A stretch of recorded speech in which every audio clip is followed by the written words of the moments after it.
Welcome to Build Live on Channel 9. We're here at the end of day 2 for a recap. My name is Sarah Drasner, but I'm also joined with some panelists. Everyone's going to introduce themselves. We'll start with Jeff. Jeff Sandquist. I lead developer relations for the cloud. I'm Chad Fowler. I am a GM of Startup Advocacy. Hi, I'm Shane Shahan, and I work in PAX, who look after third-party app experiences on Windows. And I'm Charlotte Yarkoni. Great. So we saw a lot of exciting things in the last 2 days for keynotes, and I was just wondering what the most exciting thing was and what were the best demos that you saw. Go first? Yeah, sure. Sure. I'd say, first of all, just us as a company, as a cloud and AI company, right? I think about the different demos, and one of the things was the cognitive search things that we did around it. If just by putting your objects right in Azure and blob storage, just by being thing as a user of Azure, your solutions now are all ready for AI and ML. And everything in blob storage now, you can just go with cognitive services search and have access to that and do that work without having to think twice. And I think it's about how does that become native and part of just everything that we go do as a developer. And watching a keynote signal that to our customers and even to us internally was really a great moment. I got to tell you, I really liked the live share announcement from the VS team. That was super cool to me. In fact, I was walking around and I heard a lot of people be like, oh man, this is so amazing, because the other day we were trying to fix a bug and we couldn't do it because we were all running different platforms, and now we can actually we can use the same tool, and collab is so important when you're doing development, particularly when you're in a lot of diverse and just geographically different spaces and places and teams. It was a super handy tool. I actually thought that one was pretty neat myself.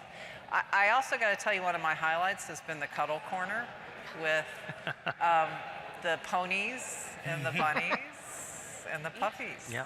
I think for me, when I look at the Day 2 keynote especially, the whole Microsoft Graph theme was amazing. I think it was nice just to see that actually, when people think of the graph, they only ever see it in one light, like it's a data store, but it's not actually. It's a bunch of services that are tailored around the user itself. So I like the fact that a developer can actually go and harness their application experience directly and make sure that it's totally tailored really for the end user across Office and Windows and Azure. It's cool. Yeah, you saw, and my favorite demo was the Office demo from the first day, the intelligent meeting where everyone was in the office and they were auto-transcribing and pulling out action items. I came from the Office group recently after coming in through the Wunderlist acquisition, and we were sort of always dreaming of this sort of thing. Although I would say, honestly, some of the most exciting stuff I saw was from startups that I was talking to at the conference. Really great startup community here, and some just really amazing demos of people using Azure to do stuff like automated battery as a service for electronic vehicles in India, for example. Nice. Yeah, I thought that the Office demo was so cool because of the accessibility implications of that. And I guess that kind of leads into some of the AI features that we're talking about with Azure. How has Azure uniquely positioned itself in a kind of a field of AI right now? I think, again, it's what I said in the beginning, which was about how do you make it easy for developers just to participate, right? Just by putting things in blob storage, just by putting things in Azure, they're going to be accessible. And how do we make those tools easier for you, right?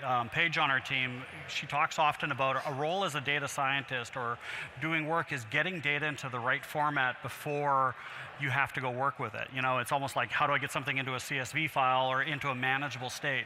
And I think there's a lot of things that we're doing to make that easier for developers so that they can go work and do that. And I think every developer today has to become an AI developer, right? You aren't going to have, let's hand this over to the AI person. I look at some of the demos you've done around JavaScript. You got to be able to do AI and ML. And so I'd say our products need to reduce that friction, make it easy, because every developer, when they do their work, should be able to take advantage of artificial intelligence. Yeah, one of the best examples of the data that you're talking about is the graph, too. It's such a hard problem to actually figure things out, like divide things into the domain and make meaningful connections. So the fact that that's just present already is pretty powerful. I agree with that. And I think, look, being able to offer cognitive services across all the Azure features is a super cool thing. It really is. To Jeff's point, I agree absolutely with what he's saying. I think when you're building a platform and Azure is the platform, AI becomes very much integrated into that across all the different services, across all the different feature sets. It just becomes an inherent part of the platform such that you can actually leverage that integration to create more value. And you're not spending all your time trying to connect tools to one another or trying to connect data stores to one another. I actually do think that's a big part of the message that we've put out this year at Build, is that integration between cloud plus AI, so that the whole thing is actually an integrated platform. That's super important. And I think for me, it's kind of interesting. So I always see it as you do all the number crunching, all the heavy lifting, and the training a model in the cloud, and it's fantastic. And then from a Windows perspective, one thing you can do is say, well, actually, there are certain times where I need low latency or privacy, and actually that's kind of nice too, because I can then take that machine learning model that I've built in the cloud, and then also run that locally on Windows too, which is a great experience. Yeah, those are all really good points. Actually, so a lot of the things that we saw at Build are kind of non-traditional in some ways, Microsoft things. So how do you think the things that we're seeing at Build translate to non-traditional Microsoft audiences? I would say I'm probably the stereotype of a non-traditional Microsoft audience, so I can probably answer that.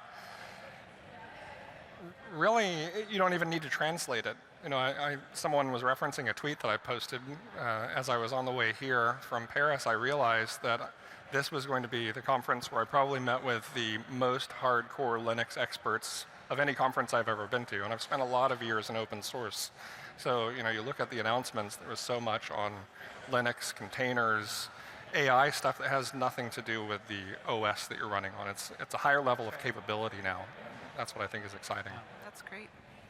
Yeah, I think actually, like when I look around the expo hall, there's so much that I see that are just so exciting for a developer. So if you were to give advice to a developer that saw all of the things at Build, what should they take away from this and do after Build? How should they take this forward? I'd hope, first of all, they'd hear that, we want to work as hard as we possibly can to get them, to make it easy for them to adopt our cloud. And wherever they come from, whatever it is their language, whether it's Java, it's JavaScript, or Node, or Go, we want to be the cloud for them, and we will work our tails off to make it easier for them. So what I hope is that they get to go be their authentic self as a developer, and they get to be them, and they don't have to change to go use our cloud. And so if they want to be a Node developer, we should have the right way to get them started easily for who they are. And I think that's the message should be, go get the getting started materials. And if you can't get started, I'm Jeff Sand on Twitter. I'm Jeff Sand at Microsoft. Send me a mail. And let's go find out why that doesn't work. And then as a company, that's what we're trying to do, is make it easy for you. I think, Seth, you had a really good point from this morning's keynote that... Yeah, so I think for me, I always see it as we have just a ton of things to talk about. Day one and day two were super busy with loads of and amazing things. I think the first thing for me is developers should just try out what they feel is right. And at this point now, when we think about a developer, traditionally we've always thought, you're a Windows developer, or you're an Office developer. But that's not really true anymore. Now really, the way I see it anyways, you're actually more a Microsoft developer. You use us because we're sort of the greatest place for platforms for whatever you're building, which is really important because we want to help, like you said, everyone and anyone that's developing an app. Yeah, that makes a lot of sense to me. I think actually one of the reasons why I decided to work here was because of this new kind of internal idea of meet developers where they are. And I just think that that's so special because a lot of times before this, it feels like with a lot of companies, everybody's trying to bring the developers to them. But this new approach seems very like everyone has their preferences, every new developer has the way that they're used to working, and being able to use the tools that you use to be most productive makes a lot of sense. So how does this all change the way that you think about what a Microsoft developer is? I think... I want to answer you that. You answer that, Ned. I think a Microsoft developer is everybody. I think there is no profile that we're trying to define at this point. And I think both Jeff and Seth said it in different ways, but it articulates the same aspiration, which is wherever your passion is, whatever your favorite language is, whatever your favorite type of solution or technology is, we want to be the place for you to learn and grow.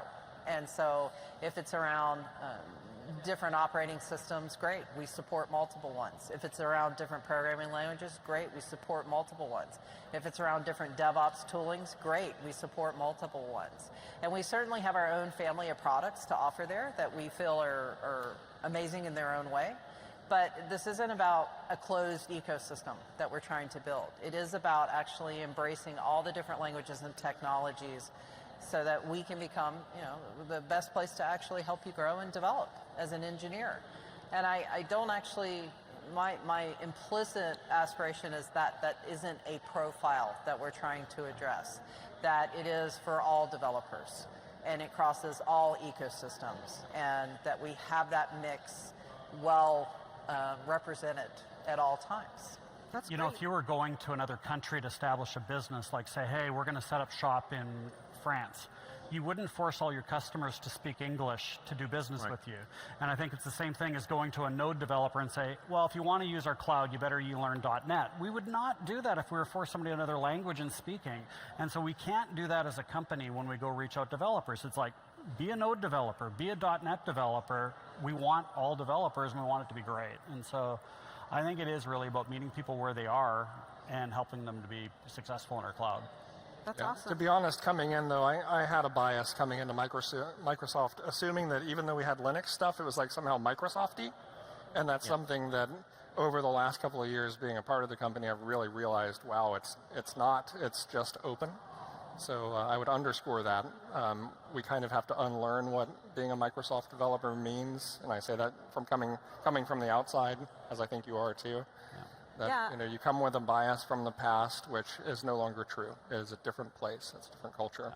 Totally, and I think that's reflected in some things like VS Code is a really, really good example of a team that I feel like is totally looking out at all of the different developers and filling needs for across different languages, which I think is actually kind of incredible how much they do that. I mean, they closed 4,000 issues in one release. I mean, that's just incredible.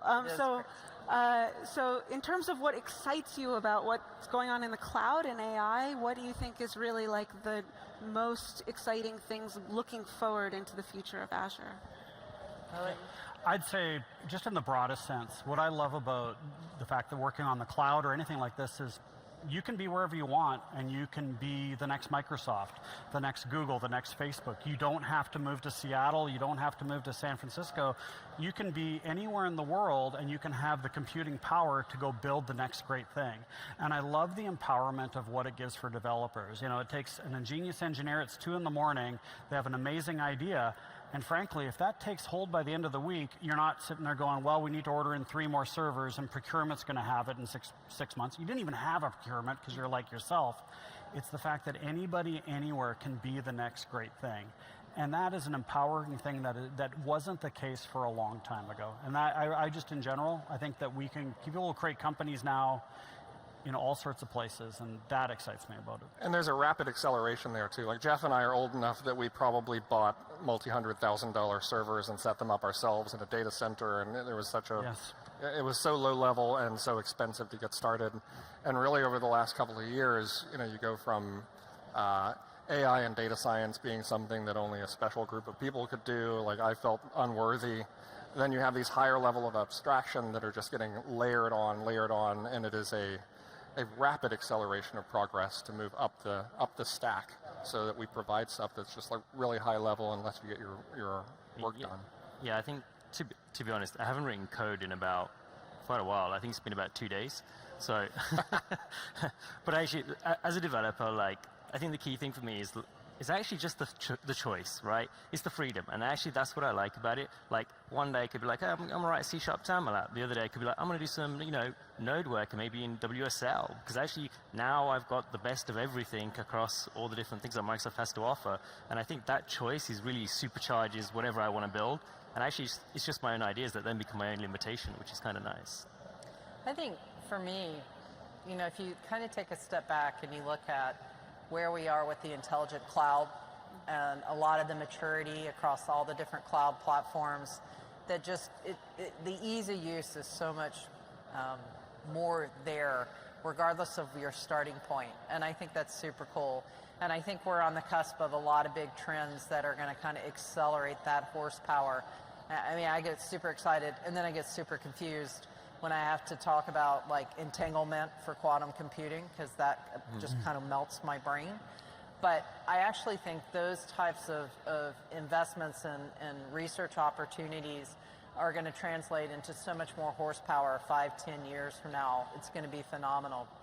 But I think the really exciting thing for this year, and it's interesting, is around the intelligent edge. And you start looking at the capability set that's getting built out there. You know, Chad and I were just visiting with some startups, and we were talking about this company was building an edge fabric. And it was just, I mean, it was really quite amazing, because you think about all the different devices that are going to go into that. You think about even how we're thinking about Microsoft 365. But what's the set of processing power and capability set you're going to need at the edge versus the cloud to really optimize for a variety of different use cases? And I think that intelligent edge is ripe for some massive shifts forward with some of the innovations that are coming out. It's a really interesting time, and I'm really actually excited about it. And that's the kind of stuff I was talking about with acceleration too, because a few years ago that sounded like crazy daydreams. You know, being able to run models on these low-powered devices on a drone flying around. You know, technology has really done some weird stuff over the last few years to get us closer to sci-fi. I mean, we have some services that are just like an API call away from being able to use real cognitive services to analyze things, which I think as a developer, you don't even have to, you know, learn every single thing about that data set or train a model or anything. You can dive into those abstractions if you want to. You know, there's different levels of it, but having the choice between being able to spin something up really quickly means that you can, it's the difference between getting something off the ground or just having it be an idea. So I think in terms of the future and other, you know, younger developers who are starting to come into this field and are just learning, Charlotte, you were talking to some younger developers here today. So what do we think about younger developers and their future with Microsoft, and kind of what we see into the future, and how do we foster the next generation of these young devs? You know, it's really one of the funnest parts of my job, and that's a hard statement because I actually have a lot of fun things about my job that I really enjoy. But the time I get to spend with students, and typically I spend not a whole lot of time with K through 6, because those are folks that are a little bit more based on teaching computational thinking skills, less into specific programming languages or frameworks or things of that nature. But I will tell you, recently I spent time with a program here in Seattle that fosters STEM curriculum for girls in high school.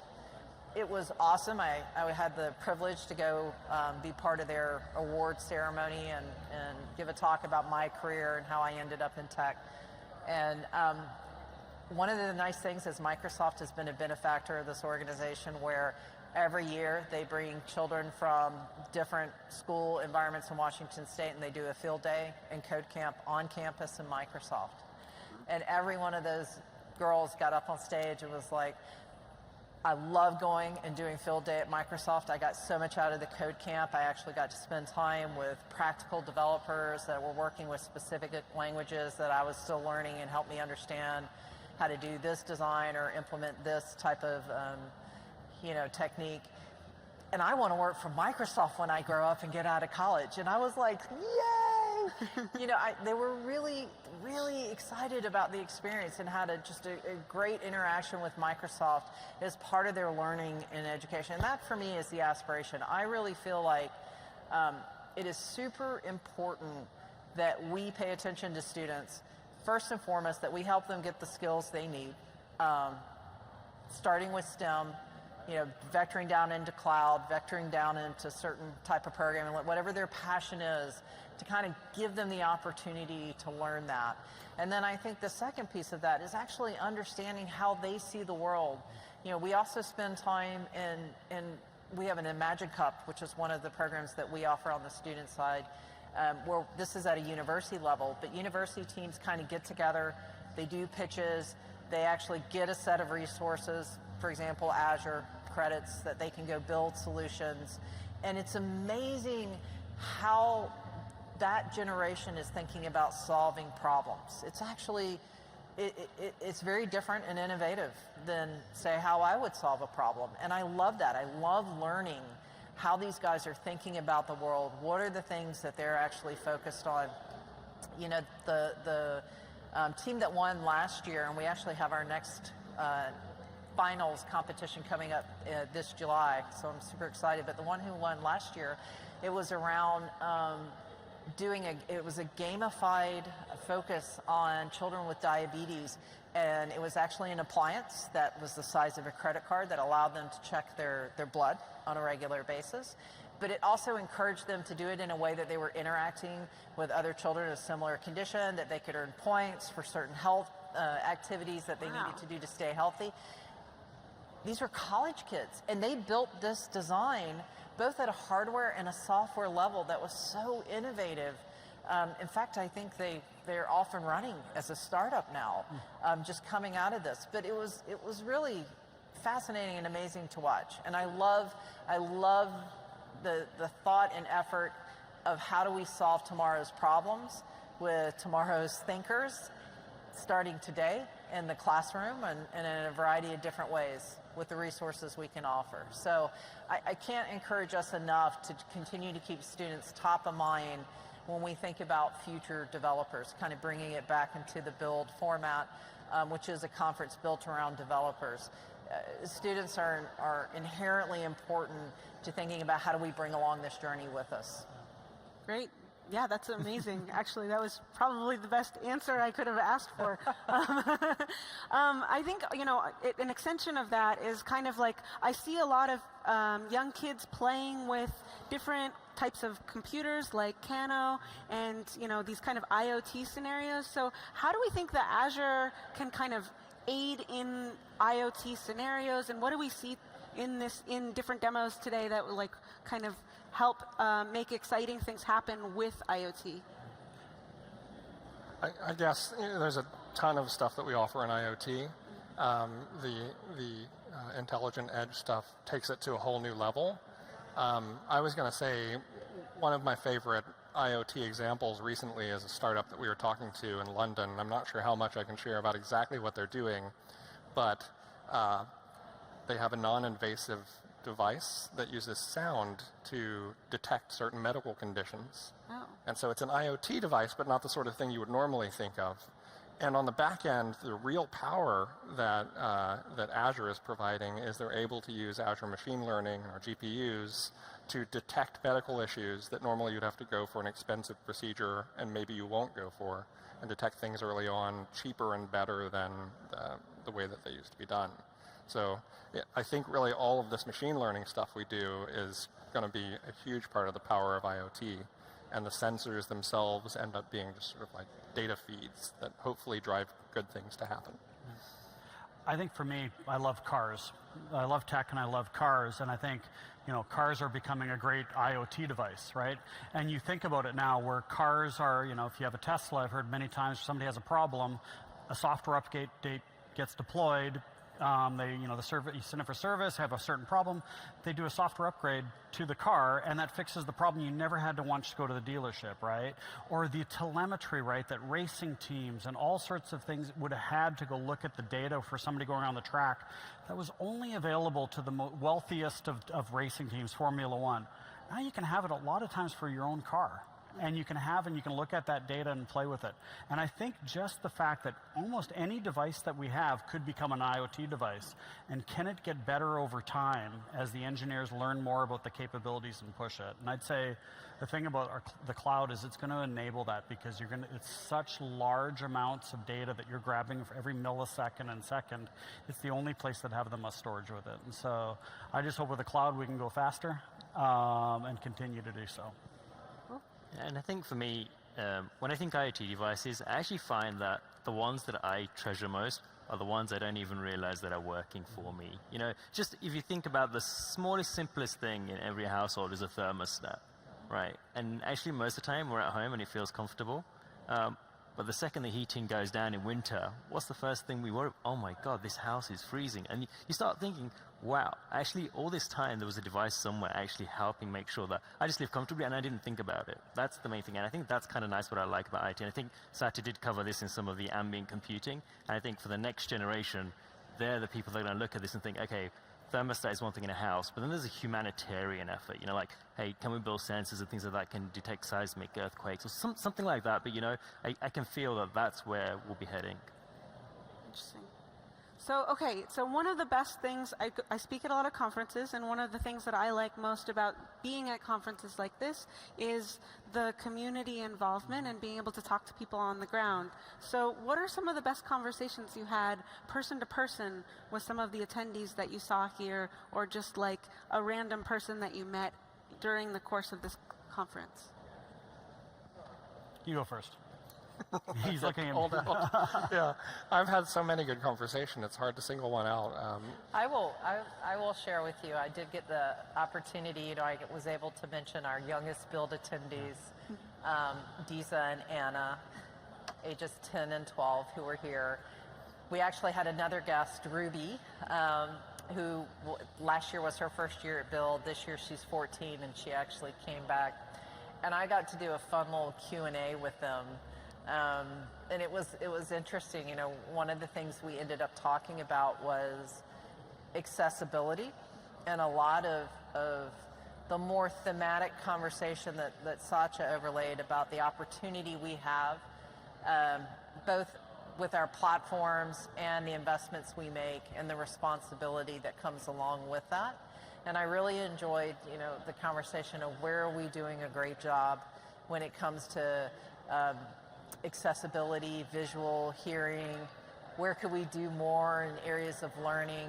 These kids go to school full time, and so they think about it in terms of, oh, I would love to see this in a classroom, or I think this would be kind of cool. And so it was just, first off, it was awesome. By the way, they all sat through the hours of keynote yesterday, and nobody was tired at the end of it. And I thought that was pretty amazing too, because I don't think I could get my 11-year-old to sit still for that long. But they really enjoyed all the keynotes, and they actually were actively thinking about, for some of the announcements we made, for example, again, around accessibility, how could we actually be doing more with some of the investments in technology, which I thought that was pretty cool. That's great. Yeah, actually the accessibility stuff kind of had me tearing up by the end. Well, thank you so much for joining me today here on Build Live. It was a pleasure to see all of you, and have a great rest of Build. Great. Thank you. you.